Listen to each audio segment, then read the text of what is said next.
De l'activité vagale par l'utilisation d'un vagomimétique. Donc, comme vous le savez,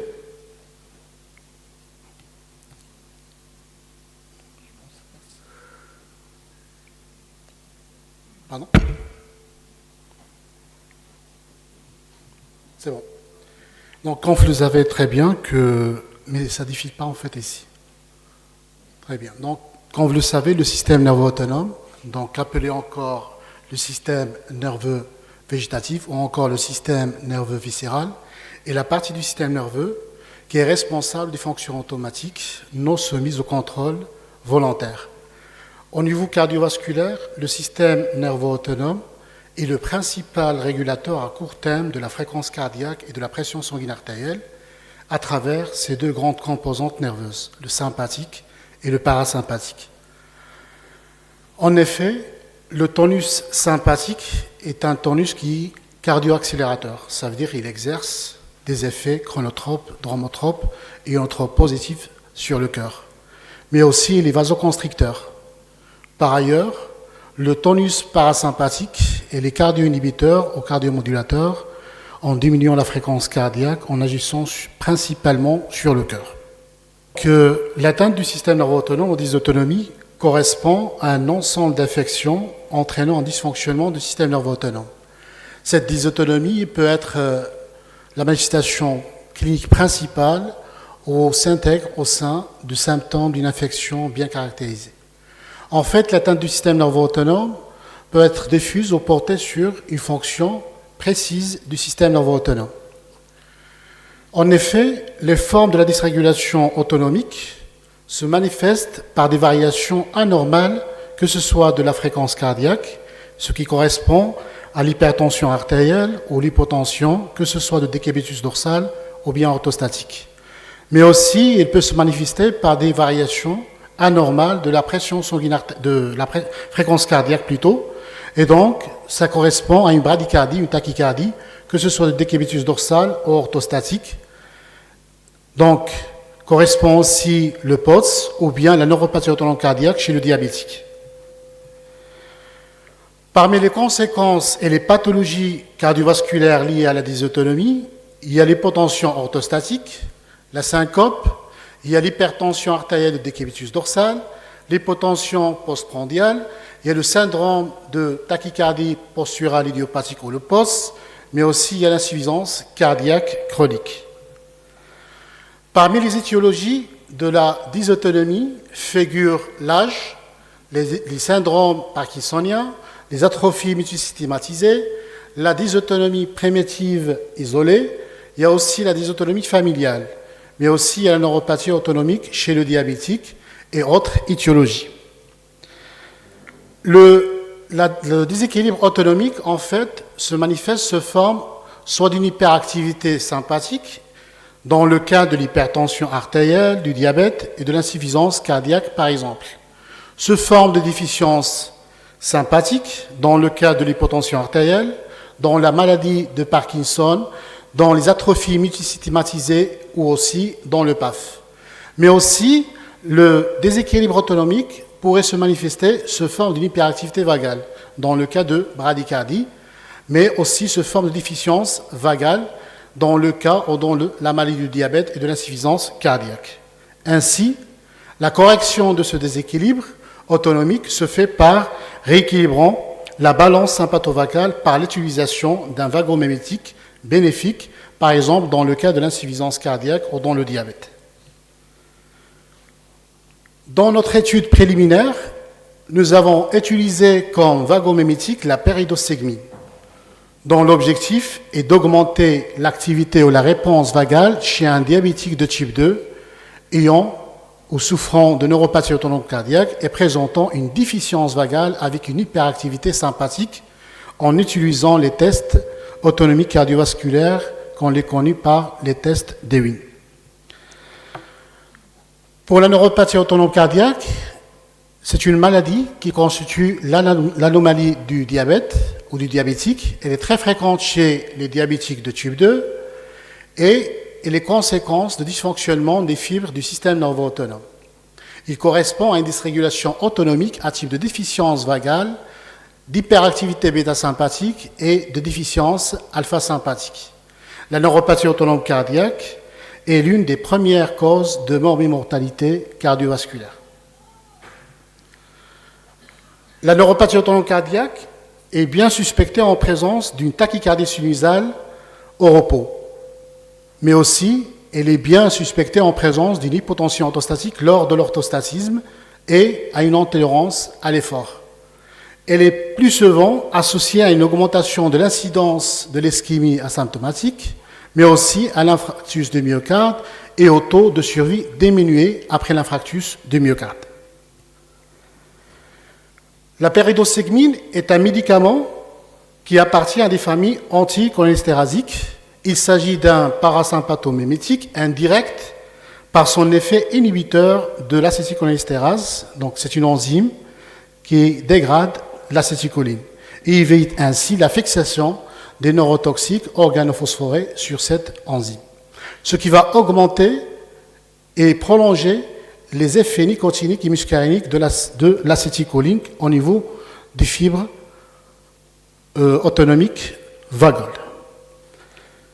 Donc ce qui va augmenter par la suite l'intensité et le rythme des contractions des fibres musculaires lisses.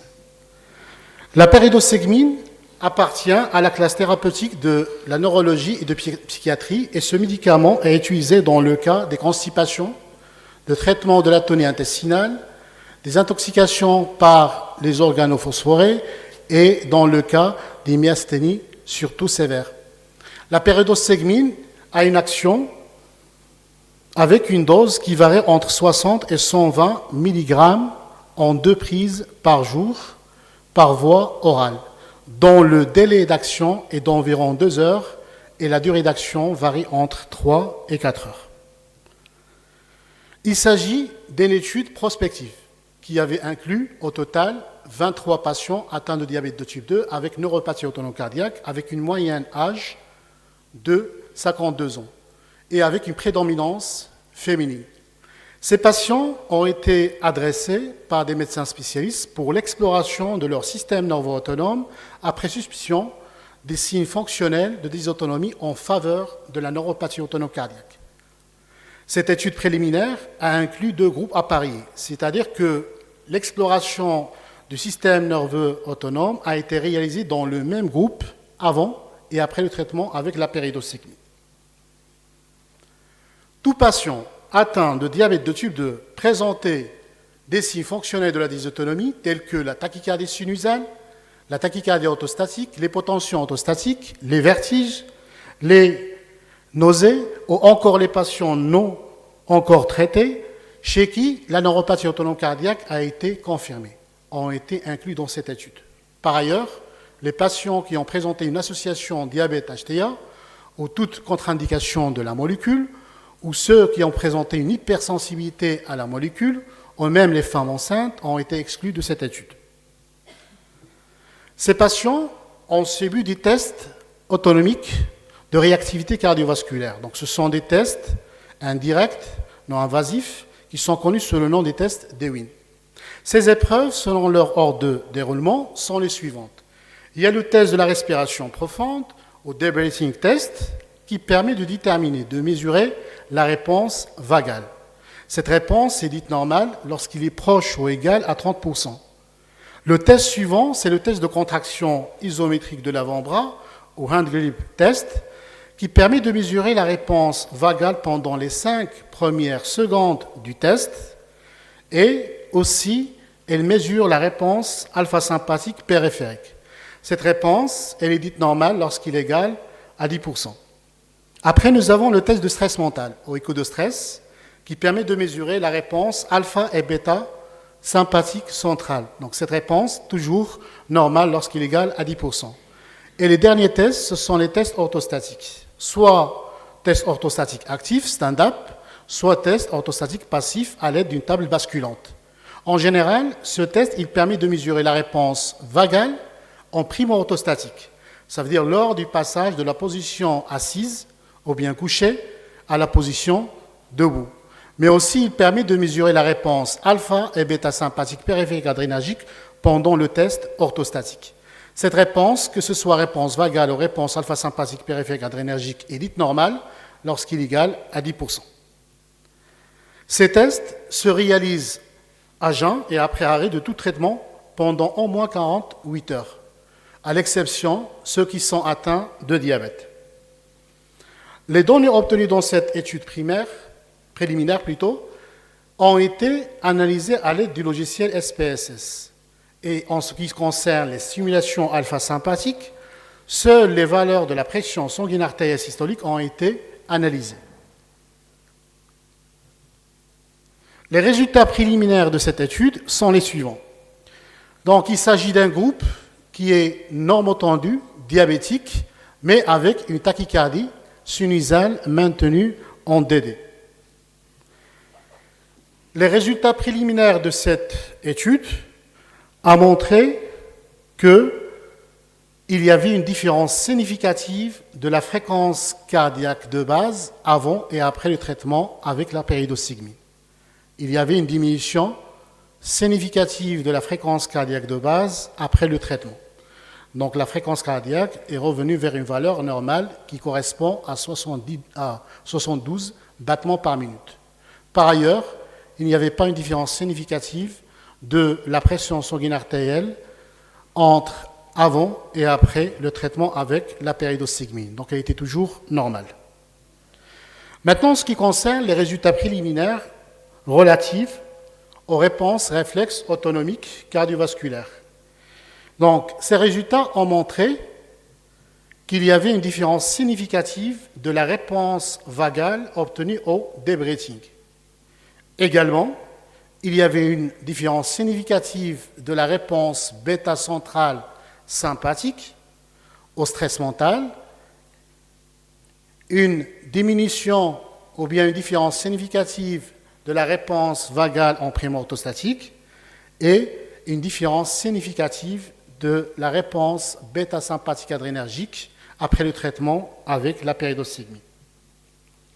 Ces résultats préliminaires ont montré qu'il y avait une augmentation significative de la réponse vagale au débreathing. Il y avait une diminution significative de la réponse bêta-sympathique au stress mental, une augmentation significative de la réponse vagale en primo-orthostatique et une diminution significative de la réponse bêta-sympathique périphérique. Par ailleurs, il n'y avait pas une différence significative de la réponse alpha-sympathique centrale obtenue au stress mental, de la réponse alpha-sympathique périphérique adrénergique obtenue au test orthostatique et aussi la réponse alpha-sympathique périphérique obtenue au hand grip. Donc, la neuropathie autonome cardiaque a été le plus souvent liée à une tachycardie sinusale de décubitus dorsal associée à une déficience vagale. Donc, cette déficience vagale pourrait être aggravée par la présence d'une hyperactivité sympathique, surtout bêta. Elle est associée également à une hypotension orthostatique ainsi qu'une intolérance à l'effort avec une tachycardie orthostatique. Chez les diabétiques de type 2, présentant une neuropathie autonome cardiaque, la déficience vagale cardiaque se manifeste généralement plus tôt, avant l'implication des fibres sympathiques. D'où le but de cette molécule était d'analyser l'effet de la péridostigmine sur la réponse du système nerveux autonome au test autonomique de réactivité cardiovasculaire chez les patients diabétiques avec neuropathie autonome cardiaque et ayant une déficience vagale et une hyperactivité sympathique. Concernant l'évaluation autonomique cardiovasculaire, notre étude préliminaire a montré qu'il y avait une différence significative de la fréquence cardiaque de base avant et après le traitement avec la péridostigmine. En effet, il y avait une augmentation significative de la réponse vagale au débreathing après le traitement. Ici, la réponse vagale se normalisait et la fréquence cardiaque passait d'une valeur de tachycardie sinusale à une valeur normale avec une absence de tachycardie sinusale de décubitus dorsal maintenu.